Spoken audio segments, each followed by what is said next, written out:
Se puede saber si alguien está o no en el cielo. No conocemos lo que hay en los corazones, y no sabemos por qué caminos puede llegar a las almas la acción misericordiosa de Dios. Cada hombre, después de morir, recibe en su alma inmortal su retribución eterna en un juicio particular que refiere su vida a Cristo, bien a través de una purificación, bien para entrar inmediatamente en la bienaventuranza del cielo, bien para condenarse inmediatamente para siempre. Catecismo, 1022.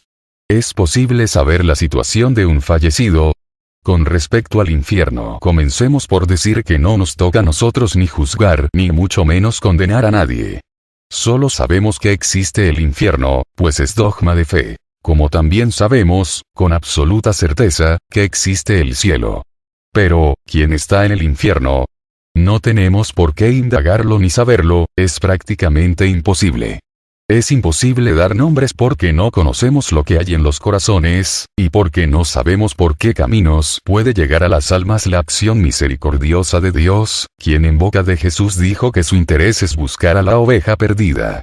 Sin embargo, hay muchos santos a quienes Dios les ha concedido una visión del infierno, como es el caso de Santa Teresa de Ávila, que decía: vi almas que caían al infierno como hojas que caen en el otoño. La Iglesia nunca ha hecho ni nunca hará una canonización negativa, en la que asegure que cierta persona esté en el infierno, ni siquiera cuando la Iglesia ha declarado una excomunión. El hecho que una persona esté excomulgada no significa que esté condenada al infierno, simplemente se declara que dicha persona está fuera de la comunión de la Iglesia. Pero el estar fuera de la Iglesia no significa necesariamente condenación en el infierno. Una persona excomulgada en un momento antes de su muerte podría arrepentirse de sus pecados y eso es suficiente para que pueda ser salvado. Así es de espectacular y grande la misericordia de Dios. Tampoco los que no conocen a Jesucristo están privados de salvación. Los que desconocen sin culpa el Evangelio de Cristo y su Iglesia, pero buscan a Dios con sincero corazón e intentan en su vida, con la ayuda de la gracia, hacer la voluntad de Dios, conocida a través de lo que les dice su conciencia, pueden conseguir la salvación eterna. Vat. I. LG 16. No podemos estar plenamente ciertos de que una persona a quien se ha visto morir en pecado se haya ido al infierno. Ni siquiera lo podemos estar de las personas que, con nuestros criterios, pensamos que se dirigían o iban inexorablemente camino de él en términos generales. ¿Y por qué no podemos tener esta certeza? Quien muere en pecado mortal, sin arrepentirse, va al infierno, pero no es fácil saber si quien ha pecado gravemente, lo ha hecho con pleno conocimiento y con plena libertad, como se requiere para que haya pecado mortal. Y aun suponiendo que haya pecado mortal, es decir, grave, consciente y libre, no podemos saber si la gracia de Dios tocó o no al pecador a la hora de la muerte y si en aquel momento supremo no volvió a Dios su alma arrepentida. De lo anterior se desprenden dos cosas: que no debemos negar nuestras oraciones, sufragios, sacrificios y buenas obras en general, por el alma de alguien de quien pensemos puede estar en el infierno. Y que no podemos tener idea de cuál sea el número, condición o nombre de los condenados. Con respecto al cielo, la única certeza de que alguien está en el cielo la tenemos solamente en 5 casos. A. En el caso de los que siempre, por tradición, la Iglesia nos ha afirmado que están en cielo, la Virgen María, San José, San Pablo, etc. B. En el caso de las personas que ya han sido canonizadas. C. En el caso de los niños muertos después del bautismo. Y más aún si murieron sin uso de razón. Así como los niños muertos antes o después del nacimiento y sin el bautismo tradicional. En cuanto a los niños muertos sin bautismo, la Iglesia solo puede confiarlos a la misericordia divina, como hace en el rito de las exequias por ellos. En efecto, la gran misericordia de Dios, que quiere que todos los hombres se salven, comparece Primera de Timoteo 2,4, y la ternura de Jesús con los niños, que le hizo decir: dejad que los niños se acerquen a mí, no se lo impidáis. Marcos 10,14, nos permiten confiar en que haya un camino de salvación para los niños que mueren sin bautismo. Catecismo, 1261. Y este camino existe pues. Dios no ató su poder a los sacramentos, y por eso puede conferir el efecto de los sacramentos sin los sacramentos.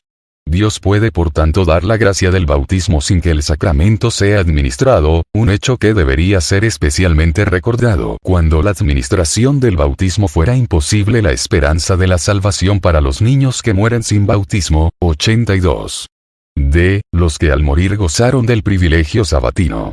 ¿Cuál es el privilegio sabatino? Es el privilegio, reconocido por el Papa Pío XII, del que gozan quienes mueren con el santo escapulario de la Virgen del Carmen y que tengan que expiar sus culpas en el purgatorio. Según este privilegio, la intercesión de la Virgen del Carmen hará que los devotos, cumpliendo a cabalidad con todas las condiciones o requisitos, alcancen la patria celestial lo antes posible o, a más tardar, el sábado siguiente a la muerte. También a veces de manera extraordinaria o excepcional en algún caso podría suceder, a manera de revelación y con la autorización de Dios, que un ser querido desaparecido nos haga sentir de cierta forma su presencia, su intercesión por nosotros delante de Dios. Ya que quienes están cerca de Dios no están pasivos o inactivos, sino vivos, como vivo está Dios. Ellos contemplan sin cesar la faz de Dios, se maravillan de Él e interceden sin cesar por aquellos que avanzan en la tierra. Con respecto al purgatorio, los que mueren en la gracia y la amistad de Dios y están perfectamente purificados, viven para siempre con Cristo. Son para siempre semejantes a Dios, porque lo ven tal cual es. Primera de Juan 3, 2, cara a cara, compárese. Primera de Colosenses 13, 12. Apocalipsis 22, 4. Pero, ¿quién muere en estas condiciones? Los santos son ejemplos de esta posibilidad de purificación en nuestra vida terrena. Ninguno ha llegado a la santidad sin purificarse a través del sufrimiento vivido y ofrecido con fe, la entrega absoluta a los planes de Dios, las prácticas penitenciales, la ascesis, la mística y algunos, hasta el martirio. Todo esto con la intención de reparar ofensas a Dios. Por esto conviene que las oportunidades de purificación que nos presenta Dios a través de circunstancias dolorosas o adversas en nuestra vida sean vistas, no como un castigo, sino como lo que son: oportunidades de purificación, para disminuir o obviar el purgatorio. B. Tratando día tras día de desarrollar lo más que se pueda los talentos que Dios nos ha dado. Cuando se nace, Dios le regala a la persona unos dones en potencia, unos talentos y unas cualidades que depende de la persona desarrollar a favor de su reino a lo largo de la vida. Si al morir se tienen esas virtudes a medio hacer, no se puede entrar así al cielo, entonces durante el purgatorio, se perfeccionan esas virtudes que estaban imperfectas. C. Otra manera de obviar o disminuir el purgatorio es recurrir a las indulgencias. Es decir, lo que no se purifica consciente, activa y diligentemente hoy, se purificará en el purgatorio. El purgatorio es dogma de fe.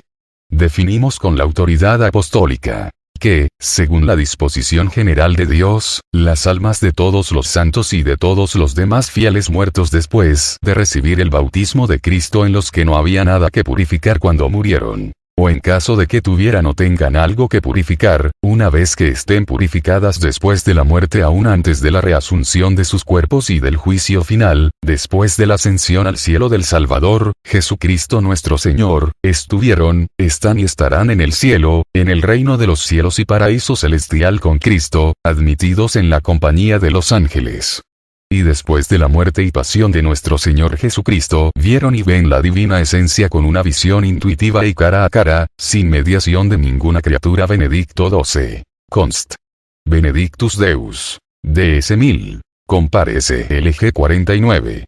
Los que mueren en gracia y en la amistad de Dios pero imperfectamente purificados, aunque están seguros de su eterna salvación, sufren después de su muerte una purificación, a fin de obtener la santidad necesaria para entrar en la alegría del cielo. Catecismo 1030.